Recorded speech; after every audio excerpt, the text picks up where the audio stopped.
साथियों नमस्कार, मैं हूं जनक लाल राठौर और आप देख रहे हैं छोटा किसान। साथियों आज का जो टॉपिक का चर्चा है बहुत ही महत्वपूर्ण होने वाला है, बहुत ही अहम मुद्दे पर होने वाला है। वह है सफ़ेद लट। आपको पता होगा, आप इस फोटो को भी देख करके अंदाज़ा लगा सकते हैं कि यह कौन सा कीट है। इसे गेजुआ भी बोलते हैं, सफ़ेद लट, वाइट ग्रब या गोबरेला भी कहीं कहीं बोलते हैं, जिससे यह उत्पन्न होता है। दोस्तों यह मिट्टी में बहुत ही खतरनाक कीट साबित होते जा रहा है और इसका नियंत्रण बहुत ही असंभव होते जा रहा है। क्योंकि यह जमीन के अंदर रह करके फसल की जड़ों को नुकसान पहुंचाता है।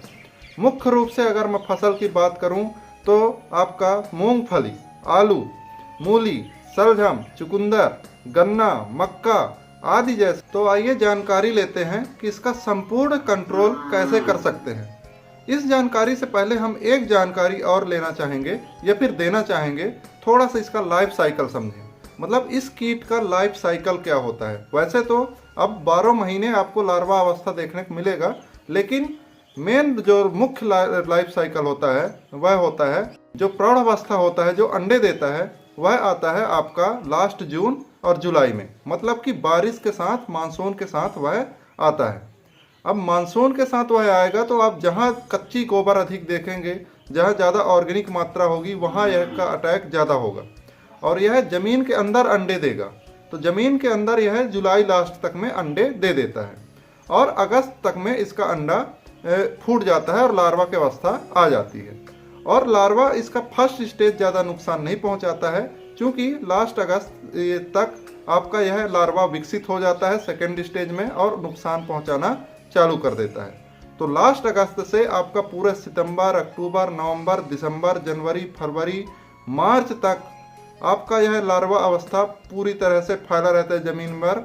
और आपकी जो भी फसल है, मूंगफली, आलू, गन्ना, आपका जो जड़ वाली फसल है, उसको पूरी तरह से नष्ट करने की क्षमता रखता है। तो इसको आप कंट्रोल करने के लिए क्या कर सकते हैं। वैसे तो ये लार्वा की अवस्था के बाद एक अवस्था आता है प्यूपा, वो आपको नुकसान नहीं पहुंचाएगा। उसकी अवस्था लगभग 1 महीने की होती है, 15 दिन से 1 महीने की, और वह नुकसान नहीं पहुंचाता है। वो सुप्तावस्था में होता है, उसके बाद फिर से प्रौढ़ावस्था आ जाती है। तो आपको मारना है तो आप प्रौढ़ अवस्था में नहीं मार सकते। कई सारे वैज्ञानिक यह सलाह देते हैं कि प्रौढ़ अवस्था में जैसे आपका मानसून आए तो यह नीम के पौधे में, बेर के पौधे में, जो भी उनके लिए अच्छी पौधे होती हैं, तो वहाँ इनको ज़्यादा देखने को मिलेगा, वहाँ आप स्प्रे करें। तो कोई भला नीम के पौधे में या बेर के पौधे में या फिर जो पौधे हैं जिस पे वो लगते हैं, वहाँ कैसे स्प्रे करे जा करके। वह अपने ज़मीन पर कंट्रोल करेगा। अब ज़मीन पर कंट्रोल करने के लिए क्या आपके लिए शर्तें हो सकती हैं या कौन सी दवाइयाँ हो सकती हैं जिससे बेहतर कंट्रोल आपको देखने को मिल सके। अब दोस्तों हम यहाँ जानकारी थोड़ा सा एक चीज़ और लेंगे कि हम यहाँ रासायनिक कंट्रोल की भी बात करेंगे और जैविक कंट्रोल की भी बात करेंगे।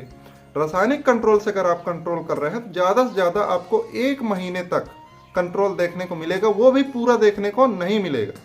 आप जब दवाई डालेंगे तो लगभग 10-15 दिन पूरा देखने को मिलेगा कंट्रोल, उसके बाद फिर से चालू। क्योंकि यह जो लार्वा है यह गहराई पर चला जाता है, ठंडी पड़ने के साथ साथ गहराई पर भी जाने लगती हैं और ऊपर भी आती हैं। तो कुछ ऊपर रहती है, कुछ नीचे रहती है, तो नुकसान पहुंचाता रहता है। ऊपर वाला मर जाएगा, जो नीचे वाला है वह रहेगा और वह भी ऊपर नीचे अप डाउन होते रहता है। अब हमको पूर्ण नियंत्रण चाहिए। वैसे तो हमको रासायनिक नियंत्रण में पूर्ण नियंत्रण नहीं होगा, फिर भी अगर रासायनिक की बात करूं तो आप क्लोरोफायरिफास 50% और साइपरमेथ्रिन 5% का जो मिश्रण आता है, दवाई आता है, उसको 1 किलोग्राम लें प्रति एकड़ के लिए।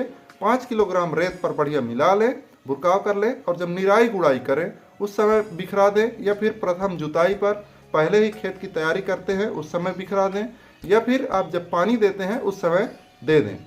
मतलब कि पूरा बिखरा करके पानी दे दें। तो जैसे मिट्टी के संपर्क में आएगा और रिस के नीचे जाएगा, जो भी आपके कीड़े हैं उसको समाप्त करेगा। दूसरा आप इसके साथ दे सकते हैं सल्फर WGG 80% वाला। यह भी एक बहुत ही बेहतरीन फंजीसाइड है। सल्फर आप जानते होंगे इतना घातक होता है कि यह त्वचा को बिल्कुल से खरखस कर देता है, त्वचा फट जाती है। सल्फ्यूरिक अम्ल तो आप सुने होंगे, एसिड। तो सल्फर भी ऐसा ही प्रभावशाली होता है। तो अगर आप 80% WTG वाला सल्फर 5 किलोग्राम प्रति एकड़ उपयोग कर रहे हैं इसी के साथ में, दवाई के साथ में, तो यह जब कीड़ों के आपके स्पर्श में आएगा, कीड़ों के सतह पर आएगा, तो उनकी जो ऊपर की परत है वह फट जाएंगी, जिससे कीट मर जाएंगे। यह भी एक अच्छा उपाय हो सकता है, लेकिन यह रासायनिक में। अब हम बात करते हैं जैविक में। जैविक में मैं दो आपको फंगस की बात करूंगा, और जो कि बहुत ही कारगर है और ये पूरी तरह से कंट्रोल करने की क्षमता रखता है। और वह है, एक तो है ब्यूवेरिया बेसियाना। यह फंगस बहुत ही अच्छा कंट्रोल करता है। इसको आप फोटो पर देख सकते हो। इसकी पैकेट मैं नहीं कहता है ऐसे ही ले, कहीं से भी हो, ब्यूवेरिया बेसियाना का प्रबंध कर सकते हैं। इससे पूर्ण नियंत्रण हो सकता है। दोस्तों, इसका आप लास्ट जुताई पर प्रयोग करें तो आपको इसका बेहतर रिजल्ट देखने को मिलेगा। लास्ट पर आपको मतलब कि कैसे उपयोग करना है, कितनी मात्रा लेना है, तो लगभग 1 से 2 किलोग्राम लेना है आपको ब्यूवेरिया बेसियाना। इसको आपको 70 से 80 किलोग्राम सड़ा हुआ गोबर का खाद होना चाहिए, कच्चा गोबर का खाद नहीं होना चाहिए। सड़ा हुआ गोबर की खाद भुरभुरी अवस्था में हो, मतलब कि चिपका नहीं होना चाहिए, और उसमें नमी होना चाहिए, और गोबर ज़्यादा गर्म नहीं होना चाहिए, ठंडा होना चाहिए, जिससे फंगस सर्वाइव कर सके। उसको मिला करके, जो आपका फंगस है उसको मिला करके, और लगभग 7 से 8 दिन तक छांव पर रखें। और जब आपका जो गोबर का खाद है हल्का सफ़ेदपन ले लेगा, आप समझ जाइए कि फंगस उस पर फैल गया है। उसके बाद आप पूरे 1 एकड़ खेत पर बिखेर करके और लास्ट जुताई कर दें। जब वह फंगस नीचे जाएगा तो इनके शरीर पर जो कीट हैं, दीमक, चाहे दीमक हो या व्हाइट ग्रब हो, या व्हाइट ग्रब का प्रौढ़ अवस्था हो या प्यूपा अवस्था हो, चाहे अंडा का अवस्था हो, एग अवस्था हो, कोई सभी अवस्था हो, इसको यह खत्म करने में सक्षम है। यहाँ तक दीमक भी पूरी तरह से सफाया हो जाता है, और यह देखने को मिल जाएगा आपको 3 से 4 दिन के अंदर अंदर। अगर उनके त्वचा पर यह फंगस फैल गया तो उनके त्वचा पर यह भयानक रूप से एक रोग लाता है, सफ़ेद सफ़ेद रोग। उनके पूरे जो शरीर है उनके सफ़ेद सफ़ेद पूरे धब्बे हो जाते हैं, तो उस प्रकार से वह मर जाते हैं। तो यह एक हो गया आपका जैविक नियंत्रण में, और यह नियंत्रण बहुत ही कारगर है। अगर आप इसको करेंगे तो आपको बेहतरीन रूप से रिजल्ट देखने को मिलेगा। अब अगर मैं बात करूं, कई सारे किसान भाई बोलेंगे कि हम ड्रिंचिंग में कर सकते हैं क्या ऊपर से पानी पर दे सकते हैं, क्या ऊपर से छिड़काव कर सकते हैं, क्योंकि मैंने अभी बताया बेसल में, मतलब कि लास्ट जुताई पर। हाँ, तो ड्रिंचिंग पर भी आप कर सकते हैं बेझिझक। मात्रा लेना है आपको 5 ग्राम प्रति लीटर पानी। ये मात्रा लेकर के आप ड्रिंचिंग कर दें, चाहे स्प्रिंकलर की पाइप से सिंचाई हो, स्प्रिंकलर से छिड़काव हो, या फिर ड्रिंचिंग हो, आप कर सकते हैं। इतनी मात्रा पर आपको बेहतर रिजल्ट देखने को मिलेगा।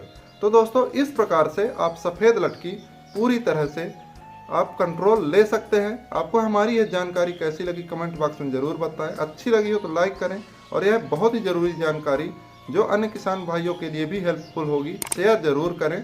चैनल पर नए हो तो सब्सक्राइब करना न भूलें। मिलते हैं अगली वीडियो में एक नई जानकारी के साथ। तब तक के लिए धन्यवाद।